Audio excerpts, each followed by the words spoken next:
దేశంలో అన్ని చేంజ్ అయ్యాయి. మీ నగలు కూడా చేంజ్ చేయండి. మీ పాత నగకు గ్రాముకి 150 రూపాయలు ఎక్స్ట్రా పొంది కొత్త నగలు తీసుకోండి. అదే తక్కువ తరుగుకు మీ లలితలో మాత్రమే.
రైట్, బ్రేకింగ్ చూస్తాం. ఆంధ్రప్రదేశ్ డిప్యూటీ సీఎం పవన్ కళ్యాణ్కు ముంబైలో సర్జరీ పూర్తి చేశారు. ముంబైలోని కోకిలాబెన్ ధీరుభాయ్ అంబానీ ఆసుపత్రిలో కుడిభుజానికి సంబంధించిన రొటేటర్ కఫ్ గాయానికి ఆపరేషన్ చేశారు. 3.5 గంటల పాటు వైద్యులు ఆపరేషన్ నిర్వహించారు. ఎడమ భుజానికి 2 నెలల వ్యవధిలో మరో సర్జరీ చేయనున్నారు. ప్రస్తుతం వైద్యుల పర్యవేక్షణ కొనసాగుతోంది. పవన్ ఆరోగ్యం నిలకడగానే ఉందని, ఆందోళన చెందాల్సిన అవసరం లేదని వైద్యులు తెలిపారు. పవన్ త్వరగా కోలుకోవాలని జనసేన నాయకులు, కార్యకర్తలు, అభిమానులు ప్రార్థనలు చేస్తున్నారు. మరోవైపు డిప్యూటీ సీఎం పవన్ కళ్యాణ్ సర్జరీపై ముఖ్యమంత్రి చంద్రబాబు ట్వీట్ చేశారు. పవన్ త్వరగా కోలుకోవాలని ఆకాంక్షించారు. ఈ క్రమంలో ఇవాళ ముంబై వెళ్లనున్నారు. సర్జరీ చేయించుకుని విశ్రాంతి తీసుకుంటున్న పవన్ కళ్యాణ్ పరామర్శించనున్నారు.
Right, AP deputy CM Pawan కళ్యాణ్కు ముంబైలో సర్జరీ పూర్తి చేశారు. ముంబైలోని కోకిలాబెన్ ధీరుభాయ్ అంబానీ ఆసుపత్రిలో కుడిభుజానికి సంబంధించిన రొటేటర్ కప్ గాయానికి ఆపరేషన్ చేశారు. 3.5 గంటల పాటు వైద్యులు ఆపరేషన్ నిర్వహించారు. ఎడమ భుజానికి 2 నెలల వ్యవధిలో మరో సర్జరీ చేయనున్నారు. ప్రస్తుతం వైద్యుల పర్యవేక్షణ కొనసాగుతోందని, పవన్ ఆరోగ్యం నిలకడగానే ఉందని, ఆందోళన చెందాల్సిన అవసరం లేదని వైద్యులు తెలిపారు. పవన్ త్వరగా కోలుకోవాలని జనసేన నాయకులు, కార్యకర్తలు, అభిమానులు ప్రార్థనలు చేస్తున్నారు. మరోవైపు డిప్యూటీ సీఎం పవన్ కళ్యాణ్ సర్జరీపై ముఖ్యమంత్రి చంద్రబాబు ట్వీట్ చేశారు. పవన్ త్వరగా పూర్తిగా కోలుకోవాలని ఆకాంక్షించారు. ఈ క్రమంలో ఇవాళ ఆయన ముంబై వెళ్లనున్నారు. సర్జరీ చేయించుకొని విశ్రాంతి తీసుకుంటున్న పవన్ కళ్యాణ్ను పరామర్శించనున్నారు.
రైట్, దీనిపై మరింత సమాచారం మా కరస్పాండెంట్ హారిక ఫోన్ ద్వారా అందిస్తారు. రైట్ హారిక, చెప్పండి.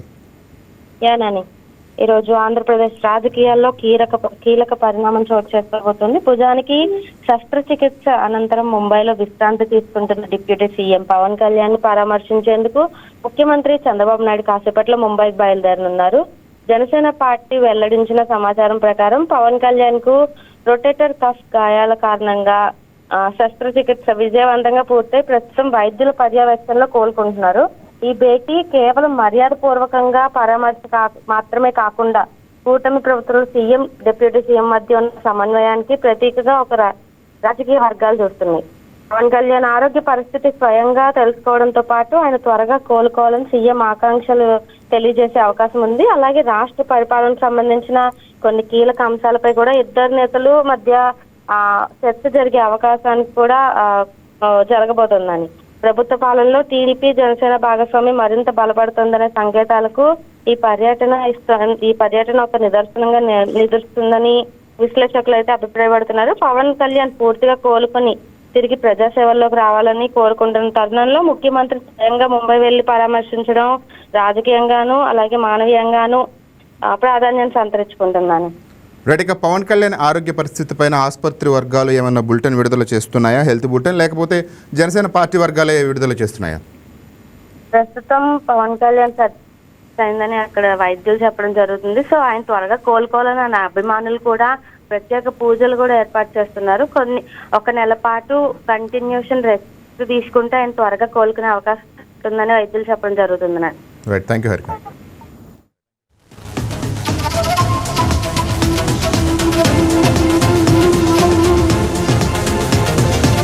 బంగారం బ్యాంకులో ఉంటే అది మీ అప్పు, అదే శివ గోల్డ్ కంపెనీకి తీసుకొస్తే అది మీ పెట్టుబడి. తాకట్లో ఉన్న మీ బంగారాన్ని మేము విడిపించి ఈ రోజు మార్కెట్ ధర కొని స్పాట్లో మీ నగదు మీకు అందిస్తాం. ప్రతి నెల వడ్డీలు కట్టడం లాభమా లేదా ఇలా చేయడం లాభమా మీరే ఆలోచించుకోండి. శివ గోల్డ్ కంపెనీ, అప్పులేని ఆనందకరమైన రేపటికి సరికొత్త మార్గం. జస్ట్ ఒక కాల్ చేయండి. తాకట్లో ఉన్న మీ బంగారాన్ని విడిపించి ఈ రోజు మార్కెట్ రేట్కే కొనబడును.